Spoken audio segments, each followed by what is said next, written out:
ഹിസ്ബുള്ളയ്ക്ക് നേരെ ഇസ്രയേൽ ആക്രമണം ശക്തമാക്കിയാൽ യുദ്ധത്തിൽ അണിനിരക്കുമെന്ന് ലബനനിലെ പലസ്തീനികൾ. പോരാടാൻ തങ്ങൾക്ക് ഒട്ടും ഭയമില്ലെന്ന് ബെയ്റൂത്ത് ഷാത്തിലെ പലസ്തീൻ അഭയാർത്ഥി ക്യാമ്പിൽ കഴിയുന്നവർ അൽ ജസീറയോട് പറഞ്ഞു. ഇസ്രായേലിനെതിരെ യുദ്ധം ചെയ്യുന്ന ഹിസ്ബുള്ളയെയും മറ്റു പ്രതിരോധ വിഭാഗങ്ങളെയും പിന്തുണയ്ക്കുമെന്നും അവർ വ്യക്തമാക്കി. അതേസമയം ജനസാന്ദ്രതയേറിയ മേഖലകൾ ഇസ്രയേൽ ആക്രമിക്കുമോ എന്നതിൽ പലർക്കും ആശങ്കയുണ്ട്. ഇസ്രയേൽ സൈന്യത്തിന് യാതൊരു ധാർമ്മികതയുമില്ല. അവർ മനുഷ്യാവകാശങ്ങൾ പാലിക്കുകയോ കുട്ടികളുടെ അവകാശങ്ങൾ പരിഗണിക്കുകയോ ചെയ്യില്ല. പ്രതികാരം മാത്രമാണ് ഇസ്രയേൽ സൈന്യത്തെ നയിക്കുന്നത്. Popular front for the liberation of Palestine general command അംഗം അഹമ്മദ് മഹർ പറഞ്ഞു. ലബനനിലെ 12 അഭയാർത്ഥി ക്യാമ്പുകളിലായി 2.5 ലക്ഷത്തോളം പലസ്തീനികൾ കഴിയുന്നുണ്ട്. 1948 ഇസ്രയേൽ അധിനിവേശത്തെ തുടർന്ന് പലായനം ചെയ്തവരും അവരുടെ പിന്മുറക്കാരുമാണ് ഇവിടെയുള്ളത്. ഇവിടെ കഴിയുന്ന പലർക്കും പലസ്തീനിലേക്ക് മടങ്ങാൻ ആഗ്രഹമുണ്ടെന്ന് 29-കാരനായ ഹസൻ അബു അലി പറയുന്നു. രാജ്യത്ത് വലിയൊരു യുദ്ധം പൊട്ടിപ്പുറപ്പെട്ടാൽ താനും മാതാവും അത്യാവശ്യ സാധനങ്ങൾ മാത്രമെടുത്ത് ഇസ്രായേൽ ലബനാൻ അതിർത്തിയിലേക്ക് പോകും. ഒരു യുദ്ധമുണ്ടായാൽ ധാരാളം പലസ്തീനികൾ ഒരുമിച്ച് മടങ്ങാൻ സാധ്യതയുണ്ട്. അതാണ് ഇപ്പോൾ ക്യാമ്പുകളിലെ ജനങ്ങൾ സംസാരിക്കുന്നതെന്നും അബു അലി പറഞ്ഞു. പലസ്തീനിയൻ അഭയാർത്ഥി ക്യാമ്പുകൾ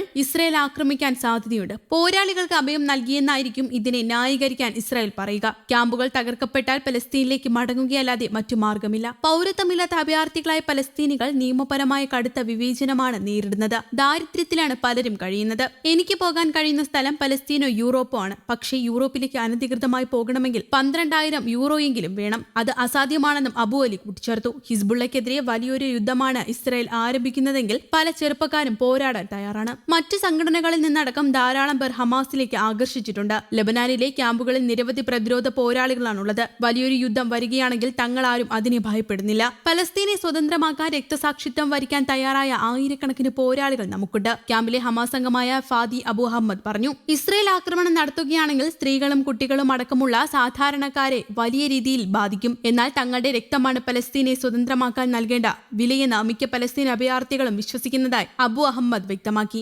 അതേസമയം യുദ്ധത്തിൽ തങ്ങളുടെ കുടുംബാംഗങ്ങൾക്ക് വല്ലതും സംഭവിക്കുമോ എന്ന ആശങ്ക പലർക്കുമുണ്ട്. തനിക്ക് എന്തെങ്കിലും സംഭവിക്കുമോ എന്നതിൽ ഭയമില്ലെന്നും എന്നാൽ ഇളയ സഹോദരിക്കും സഹോദരനും വല്ലതും സംഭവിക്കുമോ എന്ന ആശങ്കയുണ്ടെന്നും 20-കാരനായ അഹമ്മദ് പറഞ്ഞു. ഹിസ്ബുള്ള കൂടുതൽ ശക്തരായതിനാൽ ലബനാന് നേരെ വലിയൊരു ആക്രമണം ഉണ്ടാകില്ലെന്നാണ് പല പലസ്തീനികളും പ്രതീക്ഷിക്കുന്നത്. ഇറാൻ നിർമ്മിത ഗൈഡ്സ് മിസൈലുകളും അത്യാധുനിക ഡ്രോണുകളും ഹിസ്ബുള്ളയുടെ കൈവശമുള്ളതിനാൽ ഇസ്രായേൽ വലിയൊരു യുദ്ധത്തിന് തുനിയില്ലെന്ന പ്രതീക്ഷയിലാണ് അവർ. എന്നാൽ തീവ്ര വലതുപക്ഷക്കാരെ തൃപ്തിപ്പെടുത്താനും അധികാരം നിലനിർത്താനുമായി ഇസ്രായേൽ പ്രധാനമന്ത്രി ബെഞ്ചമിൻ നെതന്യാഹു യുദ്ധം ആരംഭിക്കാൻ സാധ്യതയുണ്ടെന്ന് ഹമാസ് അംഗമായ അബു അഹമ്മദ് പറയുന്നു. നെതന്യാഹു ഒരു കുറ്റവാളിയാണ്. ലബനാനിൽ ഒരു യുദ്ധമുണ്ടായ പലസ്തീനികൾ ഉൾപ്പെടെ സാധാരണക്കാരായ നിരവധി പേർ കൊല്ലപ്പെടും. ഇവിടം ഗാസയ്ക്ക് സമാനമാകുമെന്നും അദ്ദേഹം പറഞ്ഞു. ഗാസയിൽ ഇസ്രായേൽ നടത്തുന്ന വംശഹത്യയിൽ പ്രതിഷേധിച്ച് വലിയ ആക്രമണമാണ് വടക്കൻ മേഖലയിൽ ഹിസ്ബുള്ള നടത്തുന്നത്. ആക്രമണം കാരണം വടക്കൻ ഇസ്രായേലിൽ നിന്ന് നിരവധി പേരാണ് വീട് വിട്ടു പോയിട്ടുള്ളത്. ഇതിനെതിരെ ഇസ്രായേലിനകത്ത് വലിയ പ്രതിഷേധം തന്നെ ഉയരുന്നുണ്ട്. ഈ പശ്ചാത്തലത്തിലാണ് ഇസ്രായേൽ യുദ്ധം വ്യാപിപ്പിക്കാൻ ഒരുങ്ങുന്നത്. എന്നാൽ ഇതിനെതിരെ അമേരിക്കയടക്കമുള്ള രാജ്യങ്ങൾ മുന്നറിയിപ്പ് നൽകുന്നുണ്ട്.